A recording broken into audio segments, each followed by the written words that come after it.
Welcome into the latest edition of Extra Time. We have Ali Moreno, Stevie Nicol, Nedum Onuoha, and also Gab Marcotti along for the ride today. And we've had many questions off you. Let's say Nedum. Nedum's here too. All right. We're going to start. You seem to be asking. I'm sure. I said his name and then the producer didn't think I'd said his name. So I was just letting everybody know I did say his name. That's my guy right there. Right. I forgot his name earlier though, so that's why the producer was worried. I didn't forget your name, Nedum. I just forgot you were on this part of the show. Gab what that white thing was on his head earlier? Gab, what was the white thing on your head earlier? Because it's not there now. Because it's not there now. I don't know. I don't remember a white thing earlier. I don't know. You had a piece of white stuff on your hair, Could be right? ghosts of some kind. You have to realize, Kay, I'm not actually supposed to be here. I'm supposed to be on holiday. I'm supposed to be hiking the Grand Canyon as we speak. Unfortunately, one of my family members, one of my kids got COVID the day before flying, and that's why I'm stuck here in the Sceptred Isle. But I didn't get to watch. But you get to be with us. City and Liverpool. So that's not too bad. You get to be I with get to be with you. There you go. Will you be on the Gab and Juls podcast now that you're sticking around anyway? Oh, man. Well, actually, I'm going to let you in on something. Mark Ogden was scheduled to fill in for me, but then I just thought it was such a great game. Jules thought the same, and they said Mark can find something negative in everything. So to balance it out, he will be there, but so will I, and hopefully I'll dial down the negativity there. Hey, deal. Can I just say, he was going to go on vacation. Just go on vacation, even if you're not. Yeah, Gab. Coming over this way. Put the ball away, Gab. Yeah, do something else. But regardless, this gives Jules an opportunity to talk. So he thought. Now Gab is back. Now Jules won't be able to talk. What about inviting Mark Ogden and not Nedum? How do you feel about that, Nedum? I'm all right, to be honest. Everyone's forgetting me anyway, so let's not even worry about that. Didn't forget you. I forgot how many people we had on Extra Time. All right, here we go.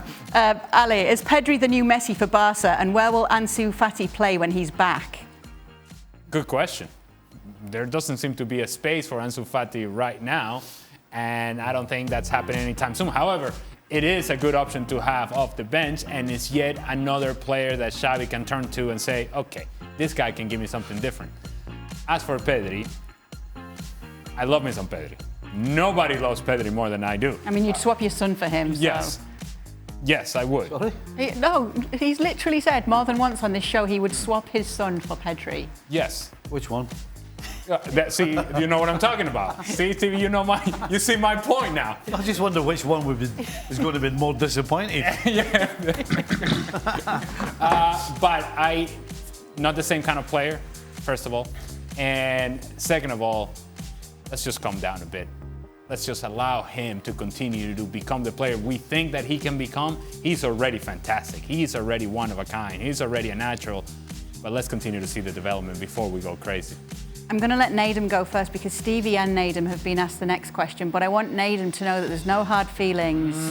It's nothing personal, and I've not got anything against you. You know what you're doing right now, okay? It's like when a referee gets a call wrong, and then you feel like you have to even out. So that's the worst thing you could do. I'm just saying. Now everybody feels like, well, is she making the right call or is she not? Well, let's see what his answer is, and then we'll see if it's the right call. All right. Stevie and Nedum. Nedum first. When playing against a player that is moving freely around the pitch like De Bruyne, how do you keep track of him and stop him? You know, I think De Bruyne is such a special talent, such a special player, and like even when he's moving around, like he's a strong runner. He tends to run away from people, but he's also got a good size. He's physical. He's got the eye for a pass. And I think ultimately, you know, you just need to make sure your communication's on point because there's going to be a lot of times when you're passing him over to other people. And I think if you have a collection of players who are sort of tuned in to understanding that he's going here, he's going there, then you can try and make it harder for him. But I'll be honest with you, as a defender, you try and do your best to make sure that somebody has to earn the right to score or earn the right to do something special. And very rarely can you guarantee that you'll stop them. And I think Kevin De Bruyne, for as good as he is, you know, you just try your best and hope that he doesn't have a day like he kind of had today. Stevie? Well, you keep track of him by staying goal side at all times. And you don't necessarily have to stop him. what you want to try and do is try and ferry them somewhere where you've got numbers, or ferry them away from the goal, or just hold them up so that you can get other players around you to help you out. And also, if you hold them up, then the other spaces hopefully should close as well around the field. Easy peasy. So sometimes stopping them is, you're doing him a favour if you try and stop him, because he's pretty good and he might go past you. Right. Stevie, when you were a manager, did you ever have a relationship with a manager from a rival team like the relationship Klopp and Guardiola have? Yeah, I had that with Dominic Kinnear. Yeah, in fact, we were playing, we played the MLS Cup final down in Dallas, the last one, and we were both walking back on at half time. And I remember somebody in the press coming up to me and asking what we were talking about. I said, well, to be honest with you, I said, he told me a joke and I told him a joke. And we had a laugh and then we sat down and got ready for the second half. That was it. And they didn't believe it. They didn't like, believe it, oh, no. what are we going to do today? No, exactly. They're like, oh, I wonder what you're talking about in such a big game, such an important moment, you know, were you trying to suss each other out? I was like, I don't know, I said we told each other a joke. That was it. What do you think of how close those two seem to be, Klopp and Guardiola? Are you surprised to see it, or is it just complete mutual respect because of what we're seeing from the two what it teams? is, mutual respect. They both figured, they both understand, they've both got great size, and they both understand that on any given day, either team can win. So yeah, that's exactly what it is. Well, we're talking about when players are talking and managers are talking. I always remember you telling me when you were asked what are players talking about when it comes to the free kick being taken, and it wasn't what I expected. The answer. No, so you'll have three people around the ball, right? And generally, there's guaranteed it's probably the one guy. There's always a number two. There's always the co-pilot, but then there's always a stewardess appears, right? And it's one of them. What are you doing here? Go away. And they go, okay. And then off they go. So it's not to try and fool everyone. No, somebody's like, I'm going to take it today. I fancy it. I'm playing well. There's always that person. And then they always get shot down in flames pretty quickly. Nedum, buy, sell or keep? Kevin De Bruyne, David Silva and Yaya Toure. What? At the peak, not now. At the peaks, oh my goodness. Buy, sell or keep, you say? Buy, sell or keep? I think for me, this is crazy because he's actually got a statue outside the stadium. I think I'd have to go sell David Silva, even though he's incredible. And the reason I say that is because I would buy KDB, keep Yaya, because I think for those two, if they play anywhere near their best, then the game is a far different situation for Man City. So I think for David, for as good as he was, and by good I mean incredible, you know, I don't think he could necessarily just be the difference all the time. I think he was just an absolutely incredible footballer. But those other two, their ceiling is just so high. But yeah, I think I'd have to buy KDB and keep Yaya. Okay. Wow. Gab's smiling away with your answer there, Nedum. Gab? No, I was just wrapping around the dynamics of buy, sell, or keep. It kind of depends on who you already have. That's what I thought. It should have been play, bench, and sell, right? That would have been. Yeah. Look, if only we had somebody who could make this decision and was in a position to ask the questions and have editing power.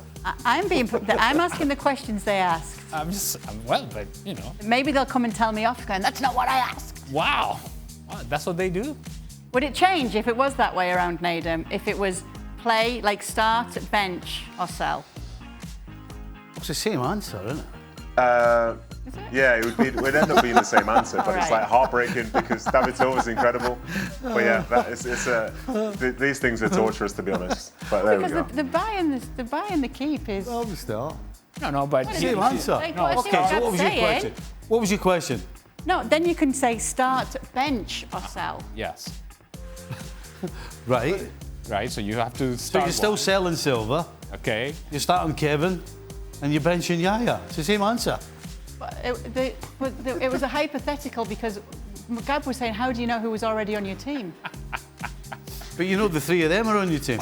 No, because you have to buy somebody. No, but if one's benched and you're selling one and keeping one, then the three of them are on your Don't team. start confusing me. You know You can't what? sell somebody You that's know not why on he's your annoyed? team. He's annoyed. I tell you what, we're going to sell that. That's Mohamed Salah. We're going to sell him.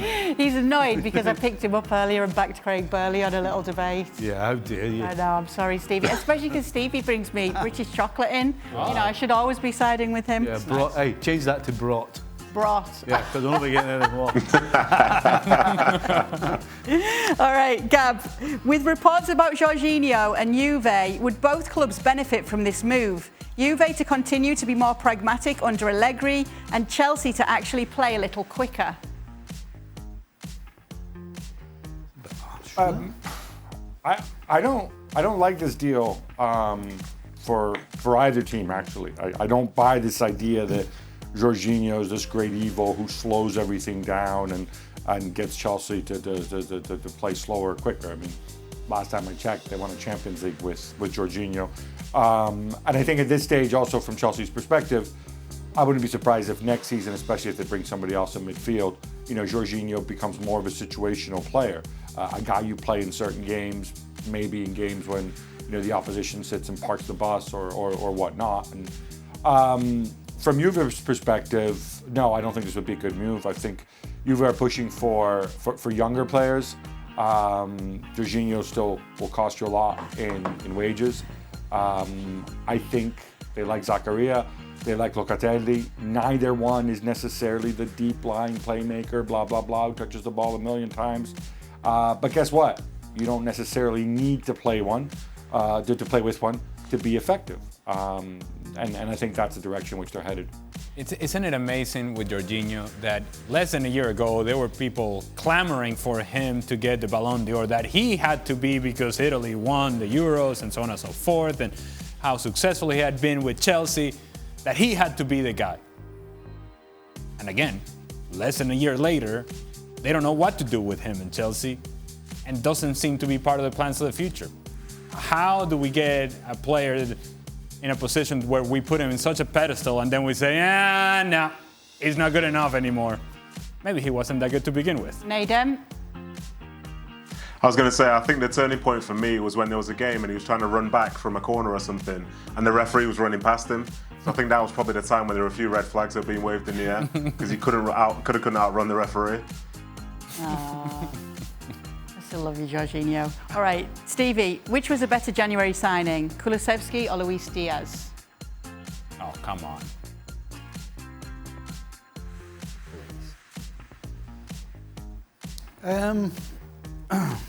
Take a deep breath. You know the answer. It's a loaded question. Okay. In the long run, it's going to be Luis Diaz. But right in the short term, Kulusevski's doing a great job for Tottenham. But in the long run, Diaz is going to end up being better than Kulusevski. How do you know that? What do you mean, how do I know? You just said it, but in the long run, he's going to end up in the back garden that I go and look at every Saturday. Gab, why are you laughing? No, it's just funny because, I see where he's coming from. And if you talk about, you know, long run, the one thing which gets me about Liverpool is for Luis Diaz to be a better signing than Kulusevski in the long run, he has to start regularly. For him to start regularly would imply that one of Salah or Mane are going to be gone, right? And that's something nobody wants to see. Otherwise, he'll still be the guy coming off the bench and playing only in certain games, right? Well, the argument is Kulusevski's only playing because the guy in front, the guy who's against him for the position is not very good. So Luis Diaz doesn't have to start every game to be a better player than Kulusevski. I don't. No, we're not talking about who the better player. We're talking about who the better signing is, right? So if a player doesn't play, he's not contributing, right? Right. So if the better signing, as we're talking about right now, then it's Kulusevski because he's scoring some goals, and he's playing more than Luis Diaz. But I mean, if you're going to judge two players over a period of time, I think you'll find that Luis Diaz is going to be a better player than Kulusevski. Luis Diaz is 4 years older. Okay, no, that's fine. That's okay. I didn't realize Kulusevski's future was all mapped out. It depends on how you take the question. I mean, at the end of the day, it depends on what you take, how you take the question.